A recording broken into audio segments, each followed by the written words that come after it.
Hello and welcome to episode 219 of the Board Game Barrage podcast. My name is Mark and I am the Green Tank. And with me, as always, are Kellen the Red Tank. Hello. And still in South Africa is Neelan the Orange Tank. Hello. RSA, right? What's RSA stand for? Republic of South Africa? Republic of South Africa, yeah. I think that's still the official country term.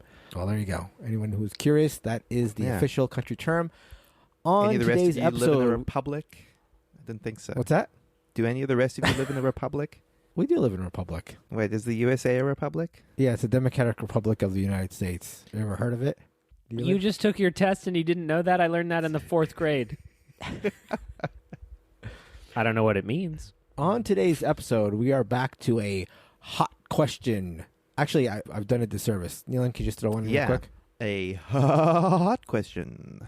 Yes, this is a question that has been raging across BGG and Board Game Twitter and even our Discord. Is there such thing as a perfect 10 game, as a game that deserves or can earn the rating of 10? For those who are not familiar on BGG and in other places, I'm sure you're familiar with the idea of rating things, but on BGG, you can submit ratings to a game and they go from 1, I don't think there is a 0, to 10. And there's an argument that people make, which we'll be discussing, as to whether or not a game can be assigned a 10. And that's the question, and we are going to answer it once and for all on this episode. But before we dive into those waters, we are going to be talking about the games we played. Neelan's going to start us off with Mind Management. I'll follow that up with Manila. And finally, Kellen will talk about Picture Perfect. Neelan, give us a little bit about Mind Management. Yeah. Mind Management is a new hidden movement game by designers Jay Cormier and Senfung Lim and publisher Off the Page Games. And as I understand it, this is a property that comes from a comic. I'm not super familiar with the comic, but the premise of the game is that one player is playing as the psychic recruiter, and they're trying to recruit agents into their psychic organization, which is called Mind Management. The game is represented by a map of Zanzibar, which is, I believe, a 5x6 grid, if I remember correctly. And each square on this grid has 2 features. These features are just sort of landmarks. They could be gardens, coffee shops, buses, that sort of thing. But they're all just these brightly colored symbols. Every square has 2 of them, and that is basically the entirety of what the map layout looks like. Now, at the start of the game, the recruiter is going to draw 3 of these feature cards, represent each of these icons on the map, and they're going to circle all of them on their little board that they're going to keep hidden behind a screen. And these represent all of the locations where they can recruit agents from throughout the game. All they have to do is recruit 12 agents by moving throughout the city, and once they've done that, they've won. Or alternatively, if they just last long enough towards the end of the rounds of the game, then they've also won. On the other side of the table, the rogue agents are all sitting trying to capture the recruiter, stop him or her from capturing or recruiting these agents. Now, the rogue agent team can be anywhere between 1 and 4 players. I have exclusively played this as a 2-player game for what it's worth, so I'll be describing this in those terms as a 1v1. But the rogue agent player is controlling 4 agents that they move around the map. And the flow of the game is basically the recruiter takes a turn, the rogue agent moves 2 of their agents, and so on and so forth, until any of the win conditions happens. The recruiter's turns are fairly simple. They're just making one movement in an orthogonal direction behind their screens and then saying, okay, I've recruited this many people every 2 moves. So once they've taken 2 steps to say, okay, I was able to recruit 3 recruits, I had a good couple of turns, over to you. Using the information based on what you suspect the cards that recruiter drew at the start of the game, as well as where they're trying to move, you can start to deduce certain things about how the recruiter's been doing this. And the agent does this through these actions that they have, which are very sort of deductive style actions. They can take an action that allows them to ask the agent, have you been to one of these icons, one of these features on your route? And then the recruiter is forced to reveal that. Once they move to one of those locations where the recruiter has definitely been, they can ask the recruiters, what time specifically were you at this location? So there's a series of actions that they can take which will allow them to narrow in and focus in on the information that they have.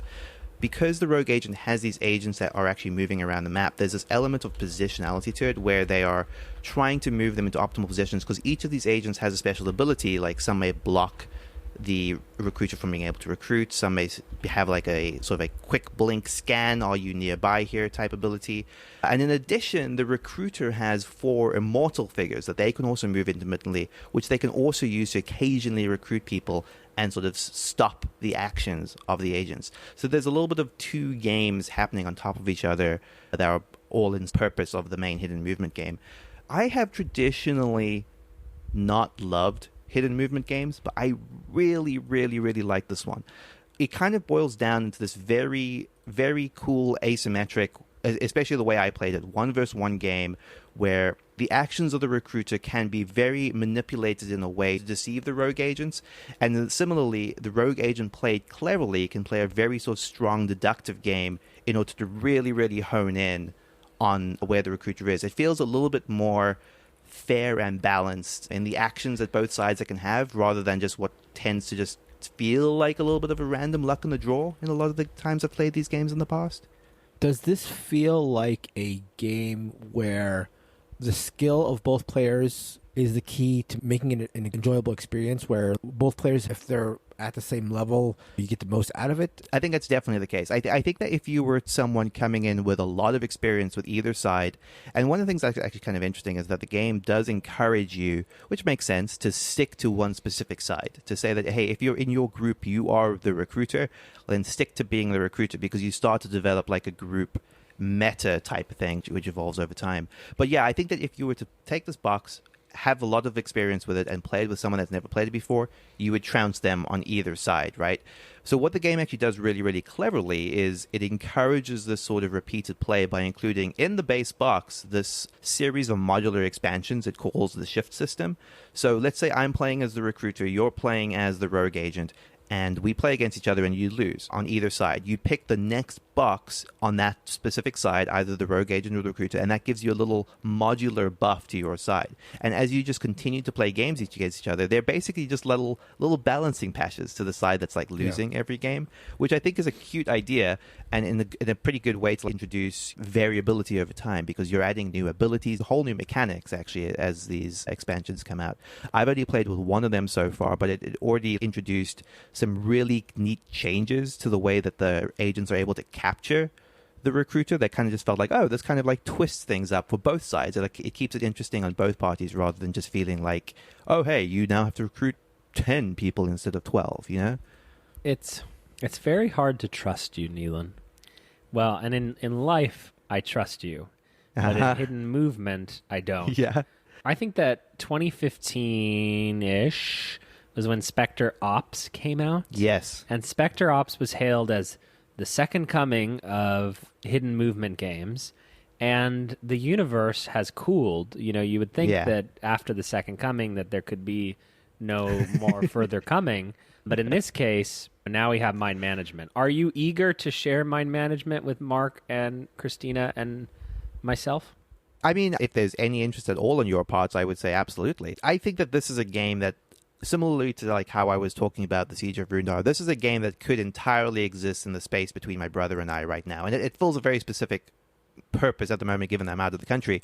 But I could see this being a game that I just broke out with one specific group of people and no one else, in a similar vein of a legacy game. But that said, if there's interest from the 4 of you to try it, yeah, absolutely. I would love to do a game of this where you 3 were rogue agents against me, or vice versa. And I do agree with you. I do think that the genre has sort of been littered with new games coming out. We just went through this with Whitehall Mystery. It came out and was like, oh, this is the better, great version of Letters from Whitechapel. And I feel like we go through this. Spectre Ops, I do remember the hype around that. But I don't know, again, like I've always bounced off of this genre, and this one, I played this 4 times, two on either side. The last 3 games of this, other than that very first game, which was like, you know, a learning game, have felt really, really, really tense and down to the wire, in a way that both games like erupted in like the winner like raising their hands in their air and like cheering. Right. Like that's just how great it felt. And yeah, I mean, I live for those experiences. In hidden movement games, even when they're bad, you can get those moments of excitement and anticipation. Like I remember playing Scotland Yard, which was one of the first hidden movement games, which I don't know if it holds up. I haven't played it in years and years, but it's a pretty simple game. But I can still remember the moments where I'm playing as Agent X or whatever, and they've almost got me cornered, and there's those moments of high tension that really bring out the game. Yeah. I will say the one thing that is striking about this is that the rule set is actually really, really light. Like Spectre Ops kind of veered towards layering on a lot of different rules and abilities and exceptions, and it didn't improve the game for it. This is actually a fairly tight rule set. I'm digging it. Is this a game that you could potentially teach to a non-gamer? We're talking about that level of I think so. I think if you are willing to put up with the frustration, because, obviously an experienced gamer would have an easier time of it. Yeah. But you totally. Would say this is approaching family weight, if not family weight? No, probably not that light. And it's hard because there's like a beginner version of the game which doesn't have some of the more complex rules, but I don't think it's as good. You could conceivably play that as a family weight game, but that's not the game to me. Gotcha. Does the legacy aspect of it, that means that I deduct a point off of its BGG ranking, speaking of that question. Do you think that is a fair Kellenism or a not? Yeah, well, no. All of my Kellenisms are fair, first of all. And you would agree. I actually think it's fairly unfair in this case because, it's not really a legacy game. It's closer to like a Glenmore 2 Chronicles, right? Which is like, hey, there's a game here, but hey, here's some optional modules you can throw in, and then if you like them, you can keep them. Otherwise, the base game, system. And to be clear, I've mostly played the base game without many of these like shift modules, and it's great.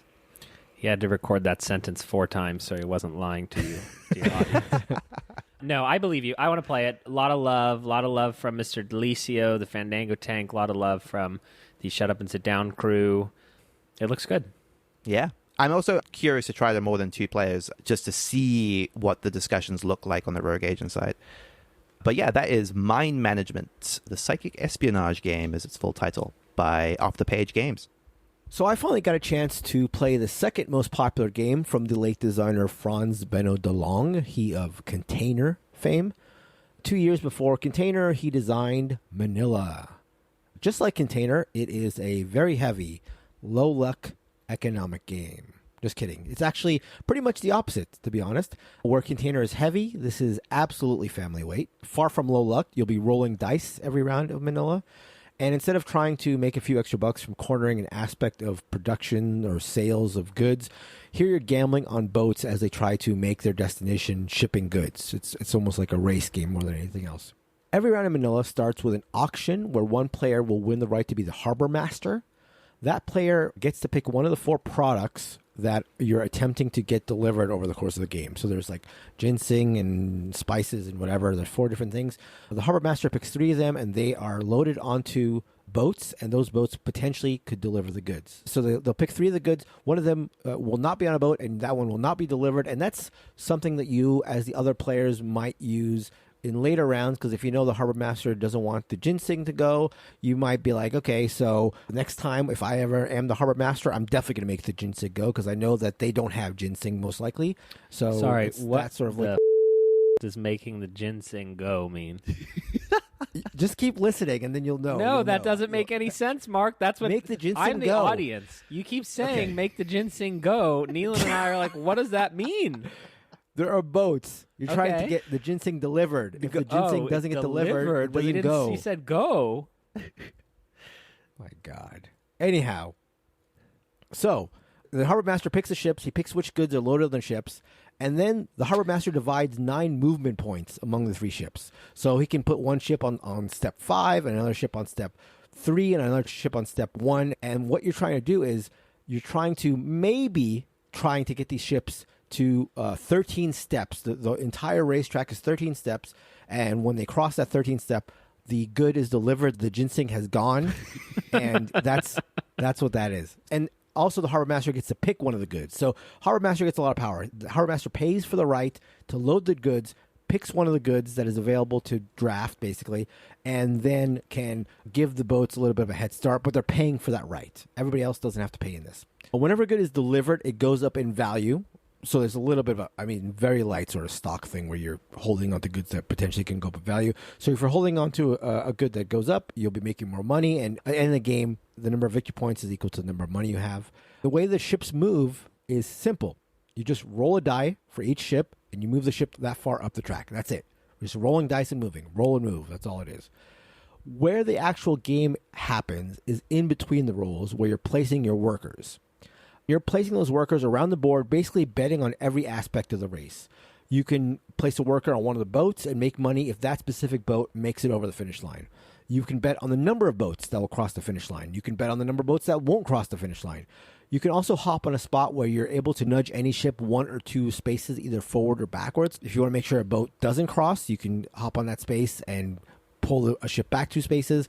If you wanted to make it cross, you could try to push it forward. Finally, you can pay to take one of these pirate spots, which activate only if a boat lands exactly on 13. So basically right on the cusp. And if a ship does, and you've taken one of the pirate spots, then you could potentially kick everybody off the ship and hop on it yourself, and then potentially score all the points for leading a ship across the finish line, rather than have the players who were previously on the ship split those points.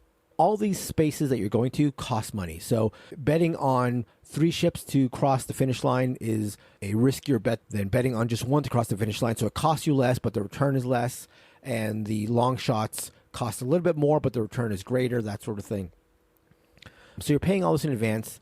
Each of these races lasts 3 rolls of the dice, and the game will follow this loop until any of the goods hit the top of the value chart. So once any good, if ginseng has gone enough times and it hits the top of the value, that will trigger the end of the game. And then you are going to turn in all the goods you have at their current market value. You combine that with the money you've acquired from making the bets and from piloting the boats across the finish line, and that's your score.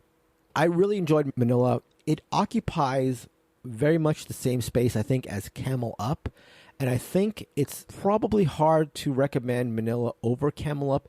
In some ways, it's a smoother experience than Camel Up. One of the charms of Camel Up is the fact that camels can stack and move around and stuff like that. And that's fun. But, you know, a lot of the Camel Up betting, you're betting cards, you're picking up cards, and there's a little bit of an abstraction, I feel like, in Camel Up, whereas Manila, you're placing a worker to bet on something, and it's a little more clear.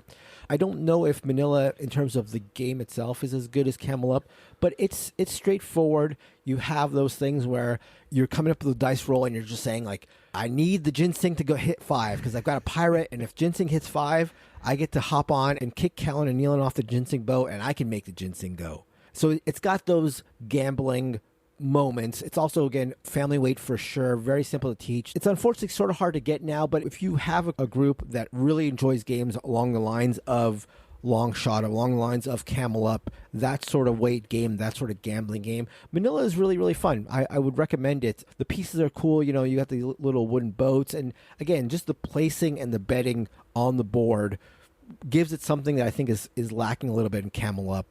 But yeah, I enjoyed it. Really fun. I love the look of this a lot. As soon as you started talking, I sort of pulled up images of this, and just like the little wooden boats, the little wooden pieces, it's so charming and delightful that I almost instantly wanted to play it. I think it's sort of the best of the old style Euro aesthetics, you know, like wooden pieces. The art isn't like especially glamorous, but it's functional, and the colors are bright, and again, the pieces are like nice and wood and stuff. It's very welcoming, and like you said, charming for like a family game environment sort of thing. And that is Manila by Franz Benno de Long. Kellen, Picture Perfect. What is it?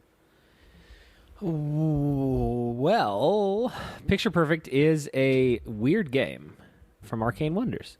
In Picture Perfect, you are arranging people around a scene like a dinner table, and then you are literally, and when I say literally, I mean the old definition of the word literally, taking a photograph or a picture, and you are trying to make that picture perfect. And you might say, how do I know if my picture is perfect? And I would say to you, well, that's what the game is about, you idiot. In Picture Perfect, there are envelopes, and in those envelopes, there are rules about what a character cares about. There may be a woman who doesn't want to stand next to the table. There may be a man who doesn't want to stand next to any other men. There may be a little boy that wants to stand next to the guy in the wheelchair. It's a little like if you remember those bad logic puzzles that you had to do in school, where it's like Billy doesn't like Sally, but Fred and George want to be friends with Sally's cousin. Where do they all stand, and what period of class are they in?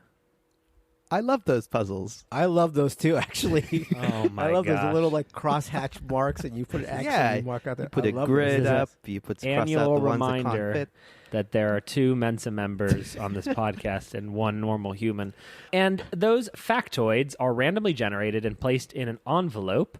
And then basically, I'm not going to describe every round of the game. It's very straightforward. You have your private dining area. You have all those characters behind a screen.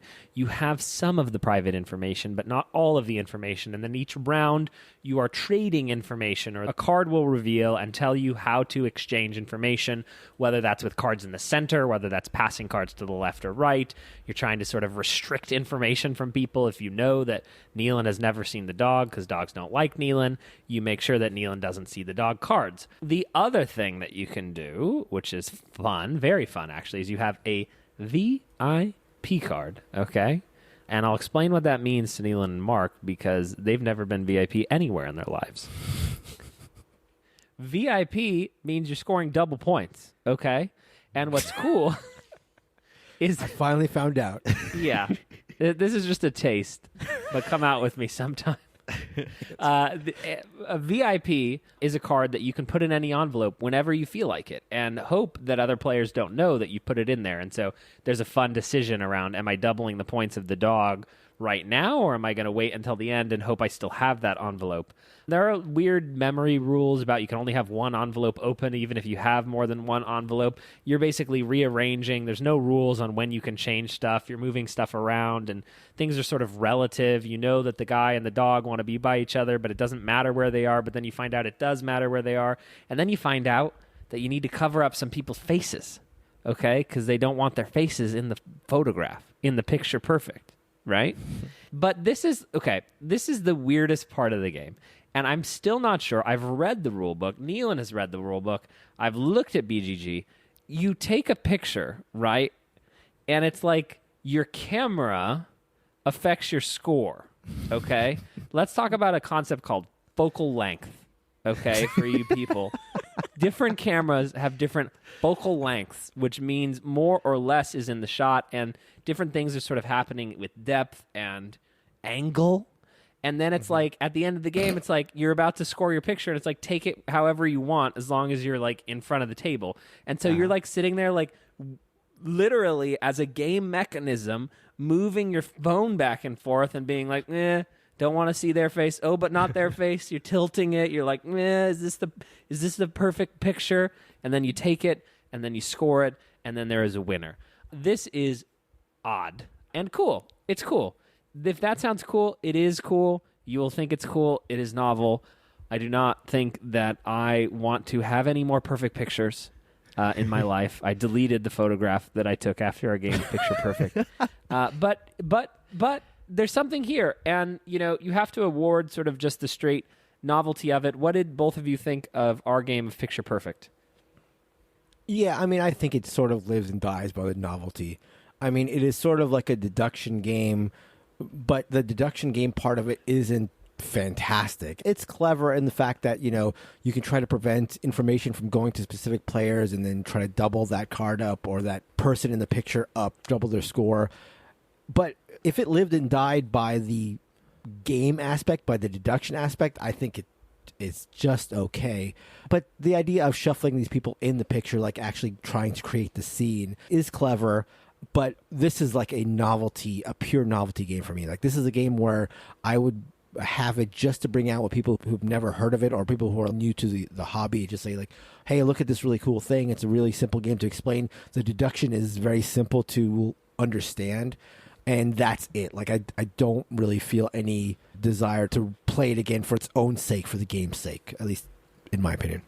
Yeah, it's one of those sort of funny cases where you have these like two imperfect halves of a game, and if any of them was like on its own, you would be completely glossed over it. But you put them together, and there's something that's kind of just fun about it. Like you said, Mark, the deduction isn't a great game on its own. The photo side of the game wouldn't stand alone, but you kind of mix them together, and you kind of, it's fun, it's loose, it kind of just works.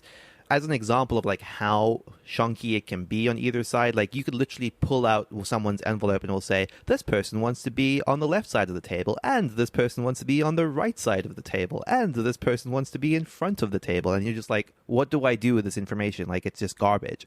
And like that happens. Like, that's the sort of game it is, and you just have to be okay with that.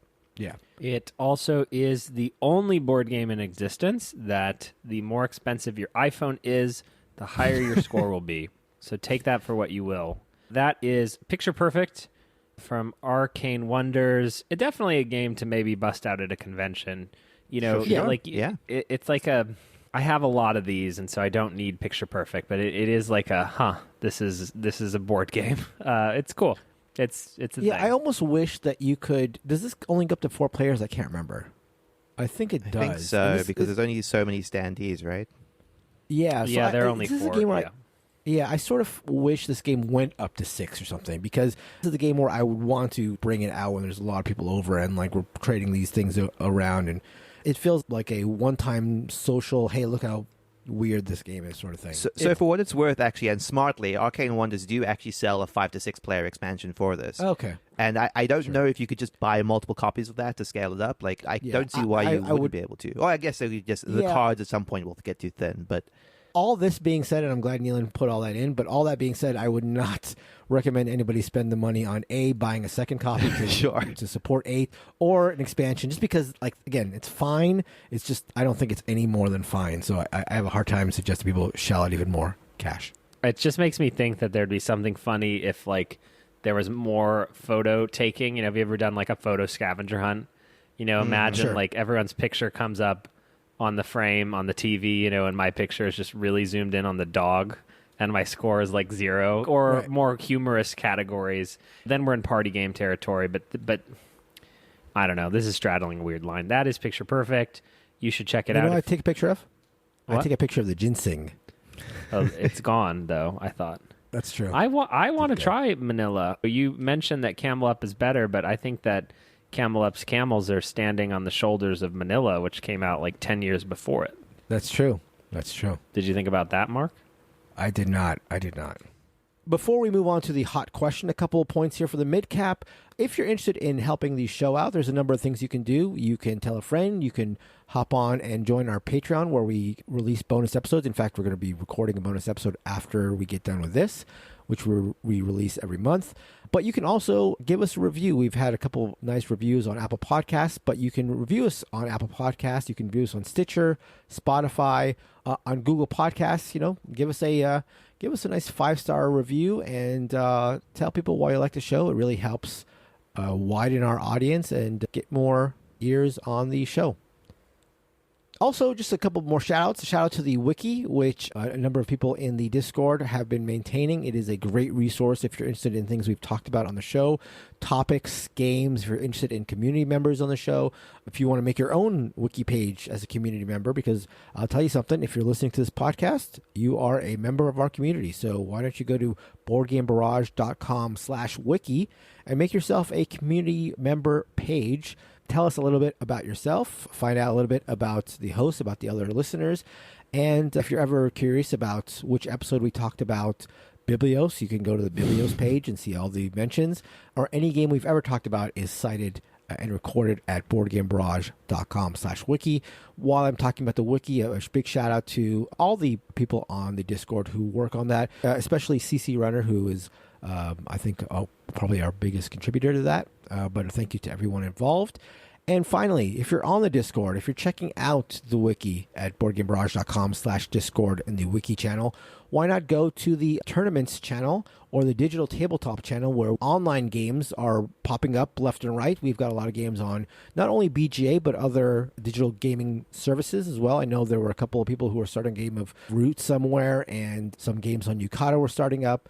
Medrux is one of the users who runs a bunch of tournaments. If you want to dive into a game, like I think we're in the middle of Castles of Burgundy, but there have been tournaments for Patchwork and all kinds of games. If you're interested in diving into a game and playing a bunch with other listeners, the tournaments channel at boardgamebarrage.com/Discord is a great way to get your fix of whatever you want to play. So I would encourage you. I know there are a lot of people who are wary about joining Discords, and this isn't to say that Discords are for everybody, but one of the best things about the shift that the pandemic has caused to like digital gaming is the fact that there are so many games now available to play online. So, it's often tough to get people together to play board games. So why not go to boardgamebarrage.com/Discord, again, to the digital tabletop or the tournament channel. And really, if you haven't checked out these digital implementations of board games, it's a really nice way to get your fix. So, yeah. But all that said, let's dive into it. Neelan, give us the proper introduction. This is a hot question. Yes, perfect. And so, as we mentioned earlier, this is a topic that pops up every now and then. I think this has popped up recently on our Discord, but I've seen this debated on BGG forums. I've seen this debated on Reddit, board game forums. I've seen it debated pretty much anywhere there's board game discussion. And that is, as far as ratings, as far as the BGG rating system or ratings in general, can you give a game a 10? Is there ever a game that deserves a 10 rating? There's been a lot of talk recently about Tigris and Euphrates dropping off the top 100 and therefore leaving Knizia with no games in the top 100 on BGG. So let's just dive in and go around this digital table of ours, this virtual table of ours, and just answer the question here now and for all. Kellen, yes. Would you ever rate a game a 10? Yes. The answer is yes. And I'm very passionate about my yes. As you can imagine, I'm very passionate about all things in life. This pops up in Vidya, as we like to say in the Vidya industry. That's video games for you non-Vidya players. But, I mean, at a very high level, I think that the following two things can be true. And you can at me if you want, because I'd love to argue with you about this. One, nothing is perfect, right? Okay? Mm-hmm. Except for probably, I don't know, some buff guy's abs. And two... Okay, not the example I was expecting you to give, but sure. And two, nothing is perfect, and we can still use all 10 numbers in a 10-number system rating, okay? Which is to say that, like, by artificially saying nothing is perfect, ergo, we can't use the 10, so basically our rating system is 6 through 9, you are just artificially limiting yourselves to what is dumb, and don't be dumb. We use all 10 numbers.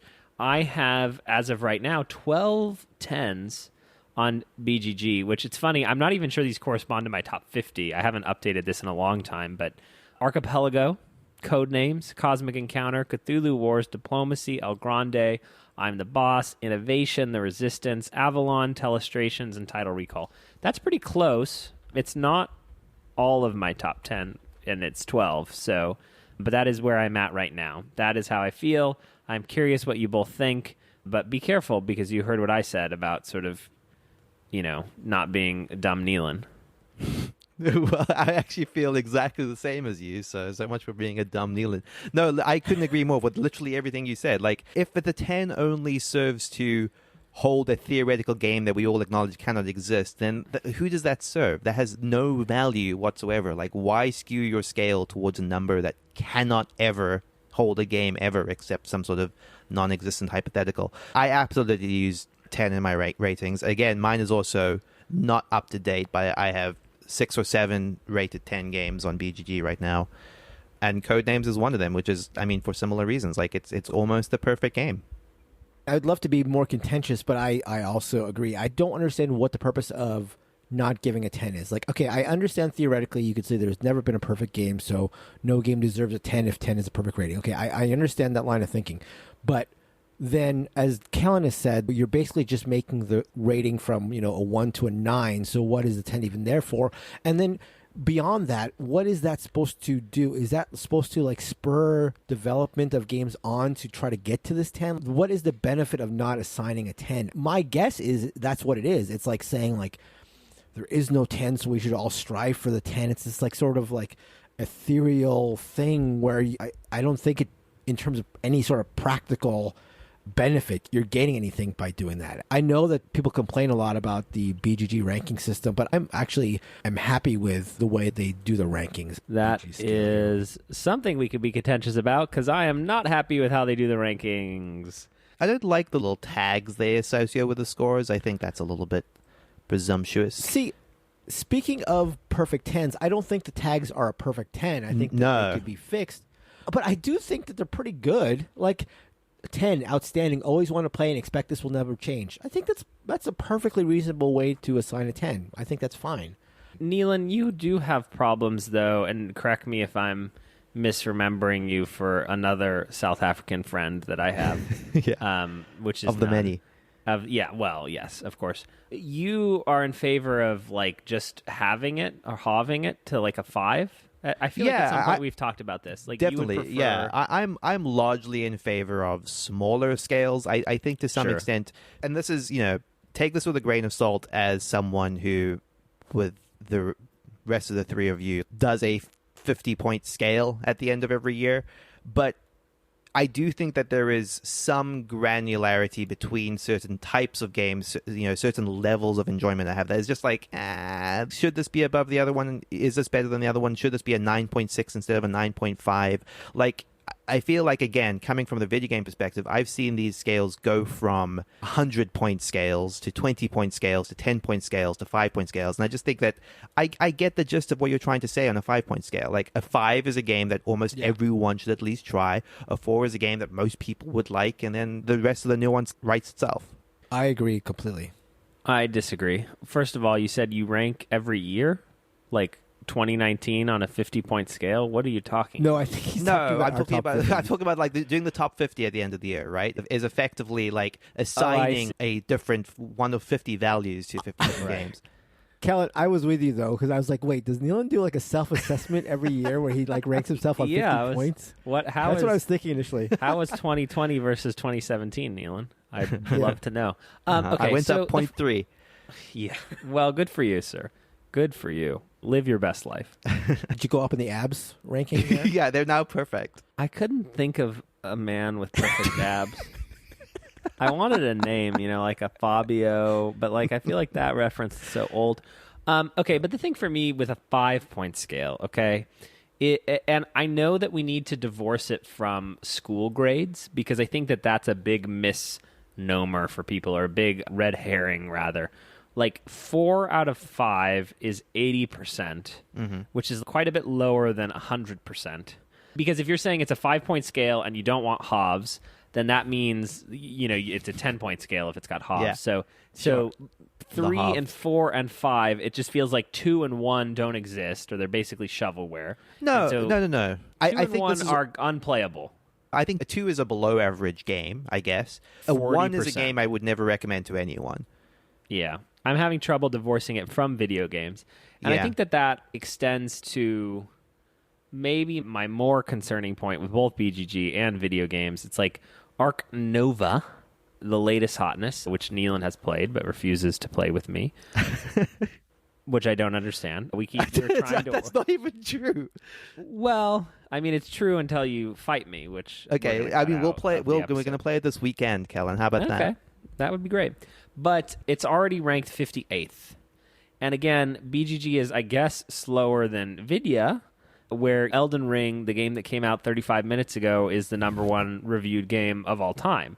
And that bothers me, and it shouldn't, again, in the same way that it shouldn't bother people that there are 10 out of 10 games. But I'm just like, Arc Nova, it's like the BGG rankings move too quickly for me. Yeah. So I don't have a problem with their scale out of 10, but it's sort of like they don't respect legacy in a way that they should. Ironic from the person that doesn't respect legacy at all. But yeah, no, I think I agree with you. I on that particular note, I think the BGG rankings definitely move too quickly. And I think that their algorithm allows for games to climb too quickly. Because I think it's patently absurd that Arc Nova is already approaching the top 50 games of all time. And again, I don't know what that means in terms of how we fix it and whether it really does need fixing. But it does feel like that should be from like a user experience perception a slower ascent, I agree, but it doesn't really bother me. Like, there was a big to-do made about the fact that the last Knizia game had dropped off the top 100. I think it's since been pushed back up.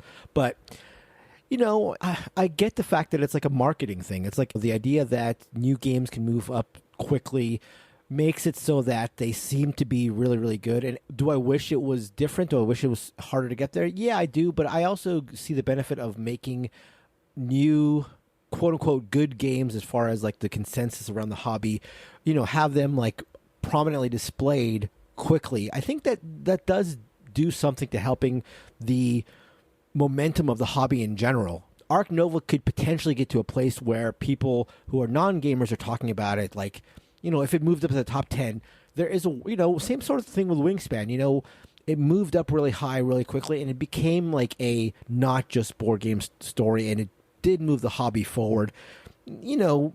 Arc Nova might get to that, and does it warrant the high ranking? Maybe not, but I think there are benefits, and I don't like when people get too fussed about that kind of thing. I can see what you're saying, and I think that from the perspective of let's maximize how exciting this all is, you're probably right in that, like, things moving up fast is like, it's a big shock moment, and that's cool, and people are talking about it, and that's better than the list stagnating. I can come around to that, sure. I think that I have spent too many times in the marketing team for publishers, different kind of publishers, to say that like anything that is super, super, super good for the publishers is likely not as good for the buyers, and I will remain skeptical.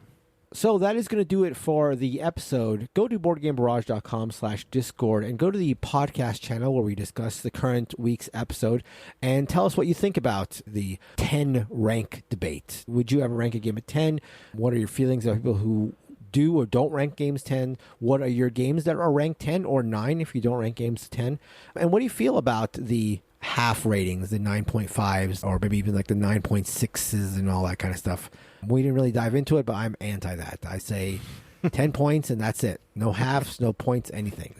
But if you disagree, go to BoardGameBarrage.com/Discord into the podcast channel and call me out on it and tell me why you need to rank your game a 8.63, because I would love to find out. You can find us on all forms of social media. We're on Facebook, Twitter, Instagram, all that stuff. You can email us at boardgamebarrage@gmail.com. You can, again, explore the wiki at boardgamebarrage.com/wiki. You can help contribute to the show and check out the bonus episode that we're about to record at boardgamebarrage.com/Patreon, where you can get, in addition to extra episodes, a bunch of other benefits. We had patrons at my house for a pizza party during Dice Tower West, so you could have been there.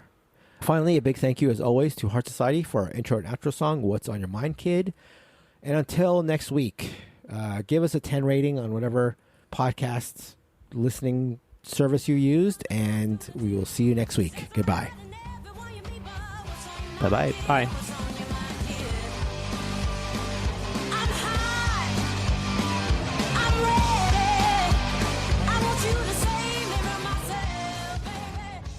Were you waiting for me to say bye, Neil? I was, because I didn't want to jump on top of you. Oh, I thought it was like some record? weird thing where you wanted to be the only one saying bye, like last words from No. I knew that if I said it then, I would probably jump on top of you. I see. We have so much to talk about tonight. There's too much. How could one do it at 10 o'clock America to South Africa? It's not possible. Yeah. Okay. So I'm going to try. We're going to try. And all of our voices will go. I was at a bar. Exactly. Okay? Think about that. You were in a bar? I was until right now. Okay. I was one of my friends. Wait, are you drunk again, Kellen? No, I'm not. I am drunk on nachos and Taco Bell. My friend is leaving LA. She bought a house in Boston. And I promised to go to her going away thing. And then I was like, I promised to record this with you. So now I'm back. And here we are. First of all, how do you pronounce Schoten, Toten, Schotten, Totten? How do you pronounce it? I've always heard Schottentotten, but okay. Yeah, they say I switched it up. I was slurring my words like a drunkard. You did switch it up. I switched it from what? Schoten to Schotten? You started Schoten, I think. Schoten-toten? Schoten-toten. The name's terrible, okay? It doesn't, it's Does it battle. translate to something? What? I must do, I Is that like German for something? It's German. It's definitely German. You don't get many But is it SCHs outside of German. For Chicken Little? Yeah. But is it like the name of a place, or is it actually translatable? I'm not really seeing any other references to it other than the game. But, well, let's just see what in Translate says. This is high quality content. Translate from German. It's like Nealon is the only like non-American, so he has to translate everything into every language, even when it has nothing. The word Schotten means Scots or Scottish people. Okay. Toten means kill or death, which I think is more likely what they're going for. So kill the Scots. Sort of thing? Let's kill the Scots with chickens. Perfect. We can all get behind that. Okay. All right. Great. Now that said, here we go. Ready? Yeah. I get it. Hello and welcome to episode 219 of the Board Game Barrage